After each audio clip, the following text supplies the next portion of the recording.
Sir అమెరికాలో రీసెంట్‌గా ఒక వ్యక్తి మీద ఏదో క్రైమ్ చేశాడంట అతని మీద ఒక 2 కోట్ల రివార్డ్ అయితే ప్రకటించారు. అసలు ఆయన ఏం క్రైమ్ చేశాడు?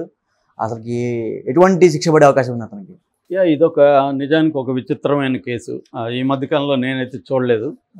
ఎందుకంటే అమెరికాలో FBI అనే ఒక సంస్థ ఉంటుంది. అంటే ఫెడరల్ బ్యూరో ఆఫ్ ఇన్వెస్టిగేషన్. అది వెరీ పవర్ఫుల్. మనం అమెరికన్ క్రైమ్ ఫిల్మ్ ఏ క్రైమ్ ఫిల్మ్ చూసినా FBI ఉంటుందన్నమాట.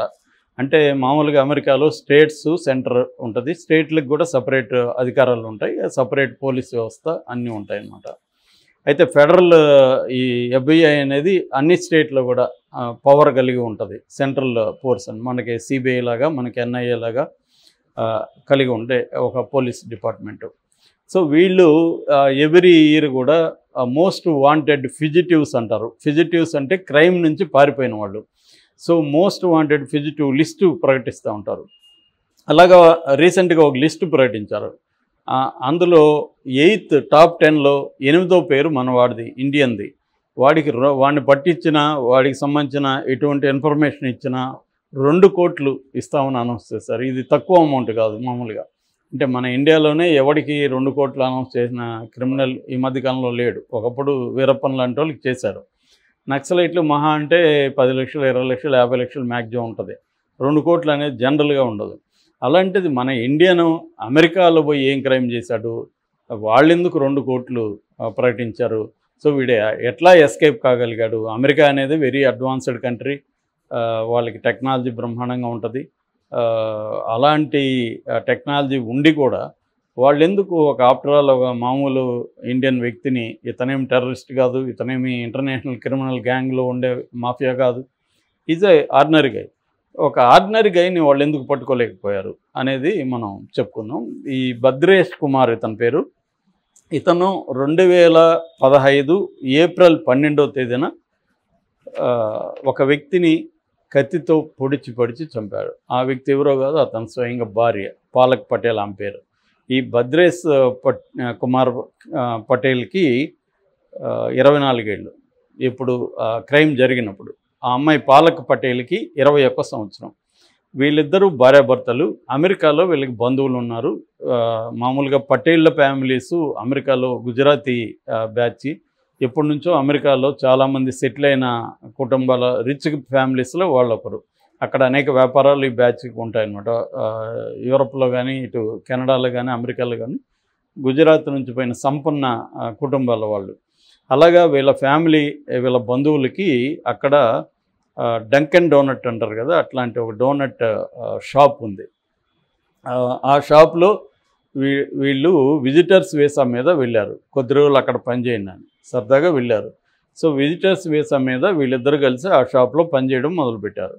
ఈ క్రమంలో ఏమైందంటే ఏప్రిల్ 12th నైట్ వాళ్ళిద్దరే ఉన్నప్పుడు కెమెరాలో చూస్తే తర్వాత ఎలా చంపారనేది తెలిసింది. బట్ సీక్వెన్స్లో చెప్తాను. సో వాళ్ళిద్దరే ఉన్నారు. వాళ్ళిద్దరు కలిసి కిచెన్లోకి వెళ్ళారు. తర్వాత ఏం జరిగింది తెలియదు. కస్టమర్స్ వస్తే ఎవరు లేరు ఇక్కడ. కాబట్టి కస్టమర్స్ కన్ఫ్యూజ్ అయ్యారు. ఏంది షాప్ ఓపెన్ చేసింది ఎవరు లేరు అని అందరూ కూడా మాట్లాడుకోవడం మొదలుపెట్టారు. బయట ఇంకొంతమంది వచ్చారు. బయట ఎవరు లేరు, ఏమైందో తెలియదు అని వాళ్ళు అంటున్నారు. ఇలాగ ఉన్నప్పుడు అక్కడ ఒక పోలీస్ అతను ఉన్నాడు. అతనికి వీళ్ళు చెప్పారు ఎవరు లేరు, షాప్ ఓపెన్ ఉందంటే అతనికి డౌట్ వచ్చింది. మామూలుగా షాపుల్లో అనేక క్రైమ్స్ జరుగుతుంటాయి. సో అందుకని పోలీస్ అతను ఏం చేశాడంటే వచ్చి మొత్తం తిరిగి పరిశీలించాడు. కిచెన్లోకి వెళ్తే కిచెన్లో ఈ బాడీ కనపడింది. పెద్ద కత్తి, కిచెన్లో పెద్ద కత్తులు వాడతారు కదా వాళ్ళు, అటువంటి పెద్ద కత్తి ఉంది.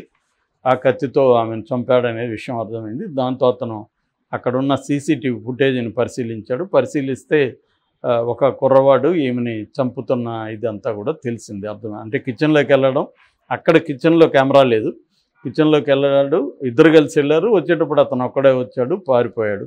సో దాన్ని బట్టి ఇతనే చంపుంటాడని అర్థమైంది. ఆ ఓనర్స్ని కాంటాక్ట్ చేస్తే వాళ్ళిద్దరూ ఓనర్స్ వీళ్ళిద్దరి గురించి డీటెయిల్స్ ఇచ్చారు. ఇది సో దీని మీద పరిశోధన జరిపారు FBI వాళ్ళు. ఆ పరిశోధనలో తేలింది ఏంటంటే వీళ్ళ వీసా అయిపోయింది. వీసా టైం, విజిటింగ్ వీసా కదా, విజిటింగ్ వీసా అయిపోయింది. అయిపోయిన తర్వాత ఈమెమో ఇండియాకి వెళ్ళిపోవాలని, ఇతనికేమో ఇక్కడే ఉండాలని. మామూలుగా ఇల్లీగల్ ఇమ్మిగ్రెంట్స్ అంటారు. ఇల్లీగల్ ఇమ్మిగ్రెంట్స్ ఏం జరుగుతుంటుందంటే మామూలుగా ఇలాంటి షాపులు, హోటల్స్ ఇలాంటివి ఉన్నప్పుడు అక్కడ వాళ్ళని జాబ్లోకి తీసుకుంటే వాళ్ళకి గంటకింతని మినిమం వేజెస్ పే చేయాలి, ఇన్సూరెన్స్ వ్యవహారాలు, చాలా రూల్స్ తగతంగా ఉంటుంది. ఇల్లీగల్ ఇమ్మిగ్రెంట్స్ని పనిలో పెట్టుకుంటే వీళ్ళకి ఎంతో మంత్లీ కొంత ఇచ్చేస్తే ఇంకా వీళ్ళేం మాట్లాడరు. పైగా వాళ్ళకి వర్కింగ్ అవర్స్ అవన్నీ ఉంటాయి. అవర్ అయినాక ఒక నిమిషం కూడా వాళ్ళు పని చేయరు. కానీ మనవాళ్ళైతే ఓవర్ టైం చేయించుకోవచ్చు, మన కంట్రోల్లో ఉంటారు. అందుకని ఏం చేస్తారంటే చాలామంది అక్కడికి పోయినాక మన బంధువుల్ని, ఫ్రెండ్స్ని పిలుచుకుపోవాలని కావాలని షాపులు, హోటల్ పెట్టిన సందర్భాలు ఉన్నాయి. దీనికోసమే వీళ్ళని పిలుచుకుపోవచ్చు అని చెప్పి. అలాగా ఏం చేస్తారు ఇలా. అందుకని ఎవ్రీ ఇయర్ 1 lakh ఇండియన్స్ ఇలాగ ఇల్లీగల్ ఇమ్మిగ్రెంట్స్గా అమెరికాలోకి వెళ్తున్నారు. దాని మీదనే మన డెంకిన సినిమా వచ్చింది ఆ మధ్య. మన దాంట్లో ఒక 300 మందితో కూడిన ఫ్లైట్ కూడా ఫ్రాన్స్ వాళ్ళు ఆ మధ్య పట్టుకున్నారు. ఆ ఫ్లైట్ నికరాగువాకు వెళ్తుందన్నమాట. అంటే ఎక్కువగా మన వాళ్ళు ఎట్లా వెళ్తారంటే లాటిన్ అమెరికాకి వెళ్తారు. లాటిన్ అమెరికా నుంచి అక్కడ దాటించడానికి మాఫియా గ్యాంగ్స్ ఉంటాయి. బార్డర్ దాటించి అమెరికాలోకి పంపిస్తారనమాట. సో ఇదొక పెద్ద ఇంటర్నేషనల్ ట్రేడ్ అనమాట ఇది. సో కొన్ని లక్షలు, 50 నుంచి 60 లక్షలు పే చేస్తారు ఇక్కడ నుంచి వెళ్ళేవాళ్ళు. సో ఇది ఇలాగా వీళ్ళు మామూలుగా వెళ్ళారు లీగల్గా, వీసా అయిపోయింది. అయిపోయినాక కూడా అక్కడే ఉండిపోవడం, రహస్యంగా ఉండిపోవడం ఇలాగా చాలామంది చేస్తారు. అలాగే వీళ్ళు చేయాలని ఇతను అనుకున్నాడు. కానీ భార్యకి అది ఇష్టం లేదు. ఆ రోజు ఏం జరిగిందంటే ఈ చంపడానికి ముందు ఆమె వాళ్ళ ఇంట్లో వాళ్ళకి ఫోన్ చేసి, అమ్మ నేను వచ్చేస్తాను త్వరలో అని మాట్లాడుతుంది. అది ఇతను విన్నాడు. విని ఆమెను తీసుకెళ్ళి కిచెన్లోకి తీసుకెళ్ళి కోపంతో ఆర్గ్యూ చేశాడు. నువ్వు వెళ్ళడానికి లేదు, నువ్వు కూడా ఉండు, నేను కూడా ఉంటాను, ఇక్కడే ఉందామని. ఆమెకి ఇంట్రెస్ట్ లేదు. వీసా అయిపోయింది, ఇల్లీగల్గా ఉంటే రేపు పొద్దున్న లీగల్గా ప్రాబ్లం, మనం వెళ్ళిపోదామని ఆమె ఆర్గ్యూ చేసింది. ఆ ఆర్గ్యుమెంట్లతో ఇతనికి కోపం వచ్చేసి అక్కడ కత్తి ఉంటే కత్తితో ఈమెని ఫస్ట్ కొట్టాడు, దాని తర్వాత నరికాడు, చనిపోయింది ఆమె. సో ఇతను ప్లాన్ చేసుకొని ఆమెని చంపలేదు, ఆవేశంలో చంపాడు. క్లియర్గా అది పోలీసులు కూడా అదే చెప్తున్నారు. అయితే ఎప్పుడైతే చంపేశాడో ఇతనికి ఒకసారిగా విషయం అర్థమైంది. ఇతను తర్వాత అక్కడి నుంచి ఫుటేజ్ చూస్తే సీసీటీవీలో ఇతను ఒక అపార్ట్మెంట్కి వెళ్ళాడు. వీళ్ళిద్దరు ఉన్న అపార్ట్మెంట్కి వాళ్ళు ఏదో ఖాళీగా ఉంటే ఒక అపార్ట్మెంట్ ఇచ్చారు వీళ్ళిద్దరికి. ఆ అపార్ట్మెంట్కి వెళ్ళి అక్కడ కొన్ని వస్తువులు తీసుకొని ఒక ట్యాక్సీలో హోటల్కి వచ్చాడు. ఆ ట్యాక్సీ అతను కూడా పోలీసులు పట్టుకున్నారు. వాళ్ళు చెప్పారు కూడా అతను చాలా కూల్గా ఉన్నాడు, ఎటువంటి ఆందోళన కానీ ఏమి కనబడలేదు, మామూలుగా వెరీ కూల్గానే కూర్చున్నాడు. నా అతనిలో దిగేది కూడా కూల్గా నాకు క్యాష్ డబ్బులు ఇచ్చాడు. నాడు హోటల్లో పోయారు, హోటల్లో కూడా క్యాష్ ఇచ్చి ఆ హోటల్లో ఉండి నైట్ అంతా ఉన్నాడు. అక్కడి నుంచి మళ్ళీ ట్యాక్సీ తీసుకొని న్యూయార్క్ లిబర్టీ ఇంటర్నేషనల్ ఎయిర్పోర్ట్ అక్కడ దిగాడని చెప్తున్నారు. అది లాస్ట్ అతను కనబడింది. ఆ తర్వాత కనబడలే. అంటే అతను ఏమన్నా ఫ్లైట్ ఎక్కి వెళ్ళాడా అనే దానికేమో వీసా లేదు అతని దగ్గర. కానీ అమెరికాలో వీసా లేకపోయినా, ఎగ్జిట్ వీసా లేకపోయినా కూడా వేరే కంట్రీకి వెళ్ళచ్చు. కాకపోతే కొన్ని లీగల్ డాక్యుమెంట్స్ ఉండాలి. అవి తన దగ్గర ఉన్నాయా లేవా, ఉంటే అతను సంపాదించుకునే టైం అతనికి లేదు, ప్రీ ప్లాన్డ్ లేదు అతనికి. కాబట్టి ఎవరో బంధువులే హెల్ప్ చేసి ఉండాలి అనేది FBI అనుకుంటుంది. ఈ గుజరాతీ రిచ్ వ్యాపారస్తులు ఉన్నారు కాబట్టి వాళ్ళు హెల్ప్ చేసి ఉంటారు అతనికి. అంటే తక్కువ టైంలోనే అతనికి కావాల్సిన లీగల్ డాక్యుమెంట్స్ ప్రొవైడ్ చేసి ఉండొచ్చు, దాన్ని తీసుకొని అతను వెళ్ళిపోయి ఉండొచ్చు అనేది వాళ్ళు అనుకుంటున్నారు.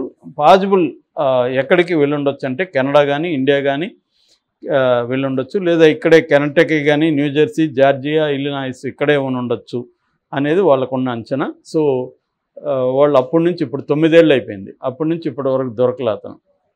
సో ఏమై ఉండొచ్చు పాసిబిలిటీస్ ఏమంటే ఇతను కెనడాకో ఇంకొకటికి వెళ్ళిపోయి వీళ్ళ బంధువుల దగ్గర ఉండిపోయి ఉండొచ్చు. ఎందుకంటే తనకి రిచ్ బంధువులు ఉన్నారు కాబట్టి వాళ్ళ దగ్గర ఉండిపోయి కొద్దిగా వేషం మార్చుకొని ఉంటే బయట ప్రపంచానికి తెలియదు. అప్పటికి వీళ్ళు ఇతని ఫోటో అవన్నీ కూడా అన్ని చోట్ల ఇచ్చారు, కానీ అది అన్ని చోట్లకి పోయే అవకాశం ఉండకపోవచ్చు. ఆ రకంగా అతను బంధువుల్లో ఉండిపోయచ్చు, బంధువులు అతనికి షెల్టర్ ఇచ్చి ఉండొచ్చు అనేది ఒక అజంప్షను. రెండవది అతను ఏమన్నా యాక్సిడెంట్లు కానీ ఇంకో దాంట్లో ఎక్కడన్నా చనిపోయి ఉన్నా కూడా ఎవరికి తెలియదు, అలాంటిది కూడా జరిగి ఉండొచ్చు.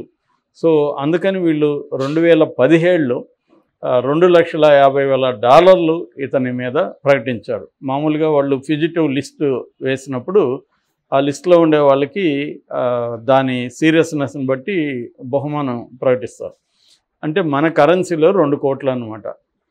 సో 2 కోట్లు అతను పట్టిస్తే ఇస్తామని చెప్పారు. మొత్తంగా వాళ్ళ ఫెజిటివ్ లిస్ట్లో ఇతను 514వ వాడు ఆర్డర్లో.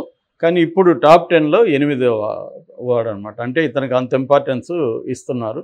మరి ఇతను దొరుకుతాడా లేదా అనేది పెద్ద క్వశ్చను. సో అమెరికా మనం అనుకుంటాం కానీ అమెరికా చాలా ఇదని సినిమాల్లో చూసి కరోనా టైంలో చూసాము వాళ్ళ వ్యవహారం. చాలామందికి 514 మంది క్రిమినల్ లిస్ట్ ఉందంటేనే అర్థం వాళ్ళని పట్టుకోలేకపోయారని కదా. సో క్రిమినల్స్ ఒక్కొక్కసారి పోలీసుల కంటే స్మార్ట్గా ఉంటారు. ఈ అబ్బాయి నిజానికి సీజన్డ్ క్రిమినల్ కాదు, కానీ కొంత చదువుకున్నాడు, నాలెడ్జ్ ఉంది. సో తను స్పీడ్గా ఎలాగా చేయొచ్చు అనేది ఆలోచించుండొచ్చు. ఈ మధ్యకాలంలో మనం చాలామందిని చూస్తున్నాం.